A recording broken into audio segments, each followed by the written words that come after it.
afternoon. This is what I'm going to like to call a Reverend Bennett sermon. Short and to the point. With that being said, I'd like to speak to you this afternoon as the Spirit shall guide from the topic, what's love got to do with it? All right. One of the first songs that I remember as a child hearing in the church had a line that says, they will know we are Christians by our love. Yet, over the years, I have found myself wondering if some of the people who claim to know Christ really know him or just know of him. Because apparently the love of Christ is not evident in their daily lives. You know the people that I'm talking about. The one that comes in church on Sunday morning, thanking God for all the blessings that he has given them, all the good he's done for them. But Monday through Saturday, they'll walk past a homeless person on the street and act like they don't exist. You know the people I'm talking about. The people that come up to the church on Sunday morning, praising God one minute, and then cussing out their spouse the next minute. You know the ones I'm talking about? Yeah, we all saying, some of us been those people. You know, right? Like the old folks say, you can make a mouth fried chicken. Or in other words, you can say whatever you want, but that doesn't make it true. Many people claim to be disciples of Christ.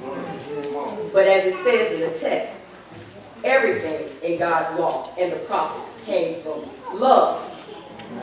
So how can you claim to be a disciple of Christ if love isn't part of your daily life?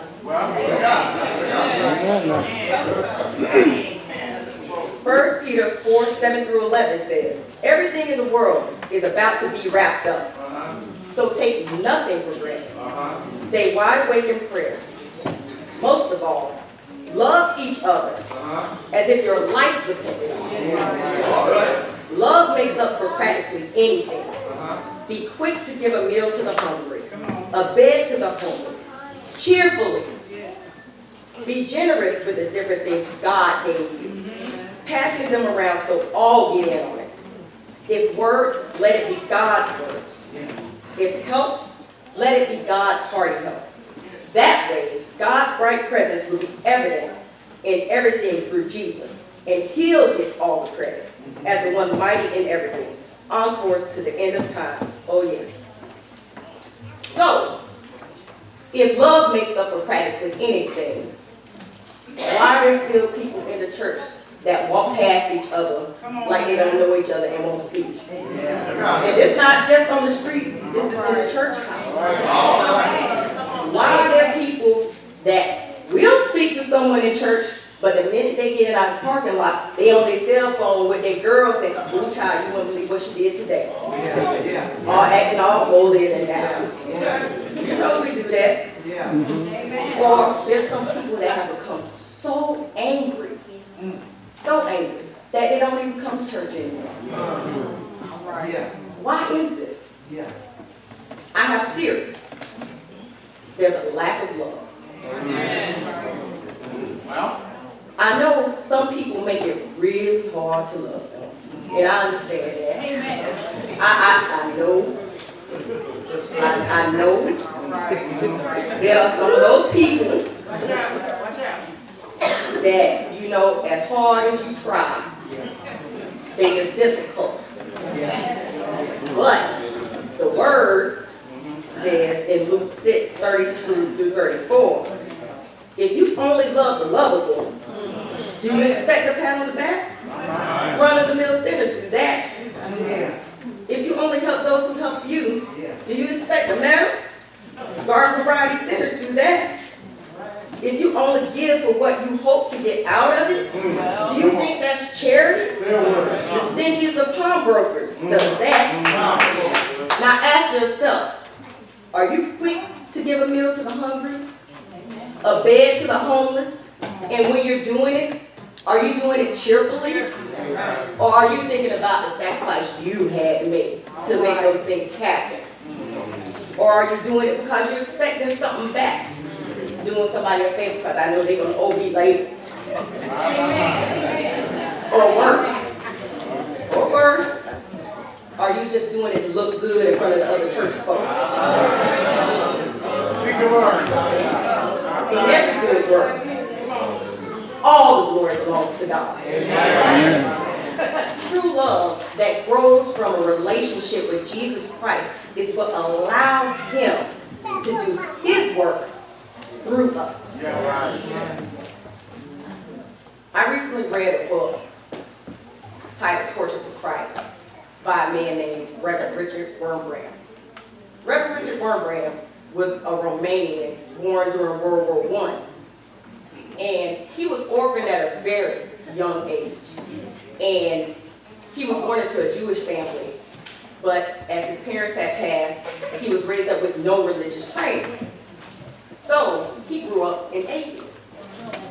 He used to enjoy going into churches. Something kept drawing him into the buildings. Something about architecture. Something was there that he was trying to find out about. He just didn't know what it was. But he kept telling himself, there is no God. Why do these people keep coming in here? And at that same time, there was a man in a village in Romania praying to God, send me a Jew that I might draw him to Christ. God worked in mysterious ways, and His plan is perfect. So the day that Richard Wurmbrand decided, he said, I need to find out what's going on. He happened into that village where that man was, and he led him to Christ. And shortly after, Richard Wurmbrand's wife also decided to follow the Lord. Now, at this time, it was right before the Nazis invaded Romania. Reverend Wurmbrand and his wife had been evangelizing, new to the faith, telling people. They had told so many people that they had started their own Lutheran congregation in Romania. Now, when the Nazis came, things changed for them. A lot of us know that the Nazis persecuted the Jews, and we understand that, and we hear about that in history classes. But I know I didn't know until I had read this book that the Nazis also persecuted the Protestants. All right. And what happened to Reverend Wurmbrand was him and his wife, for professing Christ, were arrested, beaten, and drugged in front of Nazi judges. But this wasn't the worst of what was to happen to them. After the Nazis left, the Russians came in, and communism ruled in Romania. And Reverend Wurmbrand said that although the Nazi terror was great, but only a taste of what was to come under the communists. Now, communists have been indoctrinated to believe that there is no God. And anybody that believed in God was therefore an enemy of communism. Reverend Wurmbrand spent a total of 14 years in communist prisons in Romania. And he witnessed and was subject to a number of indescribable tortures, one of which included Christians being put in wooden boxes, not too much bigger than they were, with nails hammered into the sides of it, so that if they moved, the nails stabbed them and pierced their skin. And no, this wasn't just for a few minutes. No, they were put in these boxes for hours on end. And you know what happens when you start to get tired and your muscles start to give out and then these nails are stabbing you? Could you imagine the suffering? These people were forced to eat human excrement. They were burned with hot pokers. They were beat until they nearly passed out and then revived just to go through it again. Now, you would think that these people would be thinking of ways to get back at these people that tortured them. So an opportunity came for them when these same torturers were in the prison with them. Now, I know in my flesh the things that I could think to them to get back at them for the things that they had done to me and my family and my fellow believers. But no, this is not what true love is about. What these Christians did, instead of getting back at these people, they protected them from the other prisoners, sacrificing their own lives for the same people that had burned them, beat them, degraded them, told them that God wasn't there anymore. But they put their lives on the line for people that had nearly killed them. They were given one slice of bread a week, and they would give their last to somebody that had tortured them.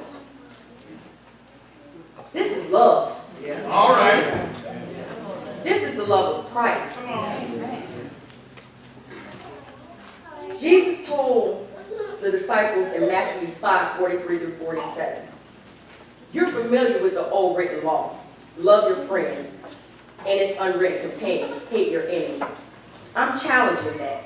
I'm telling you to love your enemies. Let them bring out the best in you, not the worst. When someone gives you a hard time, respond with the energies of prayer. For then you are working out your true selves, your God-created selves. This is what God does. He gives his best, the sun to warm and the rain to nourish, to everyone, regardless, the good and bad, the nice and nasty. If all you do is love the lovable, do you expect a bonus? Anybody can do that. If you simply say hello to those who greet you, do you expect a medal? Any run-of-the-mill center does that. So what's love got to do with it? Everything. Absolutely everything. Thank you.